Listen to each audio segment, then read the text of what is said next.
threshold of COVID cases to be reached before a lockdown is imposed. In the city, even in the summer, we never really saw zero cases through a continuous stretch. We always had a few cases reported every day. And now, though, I mean, we're in the 500s, and that's certainly not a place that we want to be. There's more than just the case counts, though, to look at. I mean, the case counts are one thing. The question is, though, who is getting infection? We're starting to see more cases occurring in long-term care homes, outbreaks in long-term care homes. That's more concerning, but also a reflection of the community spread. But we also look at things like the average number of cases, where are cases getting their infection, but also at our healthcare system. How ready are we to admit people to ICU? Do we have beds available? That's a key indicator, as well as our lab capacity. Are we getting the results as fast as we need them in order to be able to respond and to do our public health follow-up?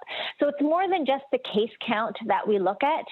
That being said, we do want to see a slowing of the case count. We saw when we went into our modified stage 2 in Toronto, the cases continued, but that accelerated growth where after 8 or 9 days, we saw a doubling of our cases, that slowed down.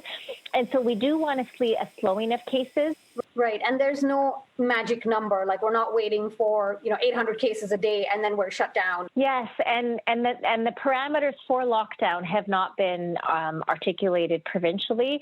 So that is something to look out for, whether that might come. But it will be more than just a magic number. It will be looking at the sum total. This week, we also discussed whether COVID-19 will soon become endemic, much like the flu, and when rapid testing will be widely available. You can watch the full chat on our website, citynews.ca/COVID answers. For City News, I'm Dilshad Burman.